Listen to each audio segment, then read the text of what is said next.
Magandang araw po, welcome po sa aking channel, Love9 TV. Patalasasan po, meron po ba kayong mga properties na napapabayaan or non-performing assets? Plan nyo yung ibenta, pero wala kayong oras pagbenta nito. Kung ito'y pagkakatiwala nyo po sa amin, tawag lang po kayo sa aking numero. Usap po tayo. Gawan ko po ng video for free. Yes, libre po. Wala po kayong babayaran. Tutulungan pa namin kayong mabenta ang inyong property. Kami na po bala sa marketing, sa boosting or paid ads. Even sa tripping, hindi na po kayo mapapagod sa pag-entertain ng mga buyers. Kami na po bala sa lahat. Tawag lang po kayo. Nandito po tayo ngayon sa Parañaque kung saan meron po tayong bagong video presentation, isang commercial property o two-story commercial property. Ito po ay along BC Main Road na napakalapit lang po sa lahat ng business establishments. 3-story po yan at may floor area na 243 square meters. Ang kagandahan pa po dito ay pwede pong ma-acquire ito ng foreigner. Base po sa Republic Act 4726, the Philippine Condominium Act allows foreigner to own condo units as long as 60% of the building is owned by Filipinos. So, ito pong property ay condominium title. Kaya pwede po itong bilhin ng isang foreigner. So, dito po sa ground floor ay ginawa nilang grocery pero hindi po kasama tong mga paninda. Pinapakita ko lang sa inyo kung gaano ito kalawak at possible din pong maging grocery business itong ground floor. Hanggang sa dulo po yan na may toilet and bath. Wala pong nabanggit si owner kung ito'y pwedeng i-negotiate o pag-usapan nyo na lang kung magkano laman para as is na lang na meron rin po yung instant business. Pero maganda rin pong lagyan nyo ito ng Alphamart o di kayang Dali Grocery. Yung mga uso po ngayon ng mga convenience store or drugstore.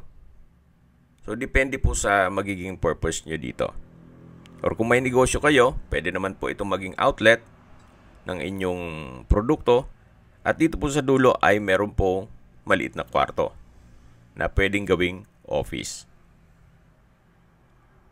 So, malawak naman po yan at high ceiling.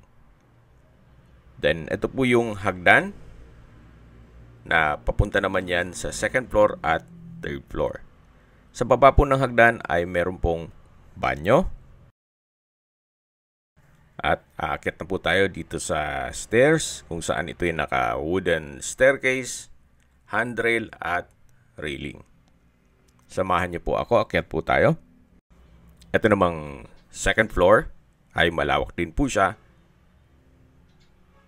May sariling kwarto. At naglagay din po sila dito pansamantala ng kusina at ito po yung banyo. Okay, labas po tayo. So, dito po ay malaki din ang espasyo na pwede nyong paglagyan ng another room. Then, dito naman po yung hagdan na papunta yan sa third floor. At meron pong understairs storage. At malaki din po ang espasyo. Actually, kung sa Manila po yan, ginawa ng kwarto yon. So, ito po yung unang kwarto dito sa second floor. Napakalawak po. High ceiling. Then, sa ngayon, ginawa nilang stock room. At sa dulo po may sliding glass window with security grill. Then, naka-ceiling cove design na rin po ito. Kung ma-acquire nyo po ito, pwede namang gawing office space o gawing residential para rentahan niyo po para maging income generating itong kwarto. So, ito po yung another stairs na kung saan wooden staircase and handrail at railing din po. Then, naka-wood parquet. At dito na po yung third floor o attic na. Check po natin itong isang kwarto na kung saan ginawa po itong staff room. Naka-wood parquet, then may wardrobe, At sa dulo po ay may service area. Pasensya na po kung medyo makalat at biglaan po itong pag video shoot. Then meron pong space para sa generator. At may open din po dito na nag-serve as natural ventilation. May security grill din po yan at may water tank in case ng water shortage. Naka-sliding glass door na rin po ito. Then aluminum frame. Ito po yung pangalawang kwarto. At dito naman po yung master's bedroom.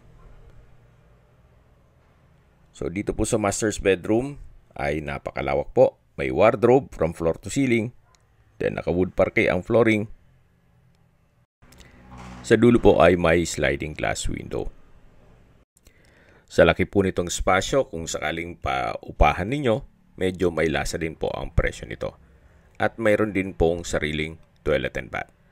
May bathroom countertop, bathroom cabinet, naka-tile bathroom wall, may water closet, then shower enclosure, overhead shower set with heater, then high ceiling din po ito. So, ito po yung toilet and bath dito sa master's bedroom o last bedroom na po ito. At habang naglilibot po tayo at pinagmamasdan niyo po itong buong building, pag-usapan na natin ang distance, location at travel time. Mula po sa airport, napakalapit lang po nito. Ang distance is 2.3 kilometers at ang travel time is 11 minutes. Mula naman po sa Baclaran Church at malapit din po ang City of Dreams. Ang distance is 1.6 kilometers at ang travel time is 7 minutes. Mula naman po sa Okada at Soler, ang distance is 2.4 kilometers at ang travel time is 8 minutes. Mula naman po sa Mall of Asia, ang distance is 3.7 kilometers at ang travel time is 13 minutes. Kung manggagaling naman po sa Makati o BGC, ang distance is 7.7 kilometers at ang travel time is 18 minutes. Opo, napakalapit lang po nito sa lahat ng business establishments. Okay, recap lang po sa mga nag-skip ng video. Ito pong 3-story commercial property ay isang condominium title at may floor area na 243 square meters. So once na sinabing condominium title, pwede pong foreigner ang mag-acquire nitong property. Okay, sa presyo na po tayo. Binebenta po ito ni owner sa halagang 40 million pesos. As per owner instruction, walang ibang taong makikipag-negotiate kundi siya lang po. Wala pong magiging middleman. Tawag lang po kayo sa aking numero at i-endorse ko kayo properly sa kanila. Kung may mga katanungan po kayo, tawag lang po kayo sa aking numero. At sa mga kababayan naman natin na sa ibang bansa, meron pa akong Telegram. Sa mga iPhone user naman, may iMessage. Meron din pong Imo, Skype, Viber at WhatsApp. Same number lang po, 0917-316-3399. Sa mga nagtatanong naman po ng aming Facebook, meron po kaming Facebook page na Nov9TV at Facebook Real Video. Meron din pong TikTok at Instagram. May ibang YouTube channel po kami na Nov9TV channel, Nov9TV Listings, at Nov9TV On The Spot. Real talk, real fast. Sana po naibigan nyo ang video presentation. Paki-like and subscribe na lang po sa aking channel para ma-update din po kayo sa aking future listings. Kung sakali po hanap nyo yung mas malaking sukat na lupa, meron din po kami ibang listings sa pwede nyong pagpilian. Huwag po kayong mag-atubiling tumawag sa amin, then let us know your budget para malaman namin kung anong property pwede namin ilok sa inyo. Sa lahat pong viewer, subscriber at nagtiwala po sa amin, salamat po sa suporta. Ingat po kayo lagi at yung pamilya. Maraming salamat po.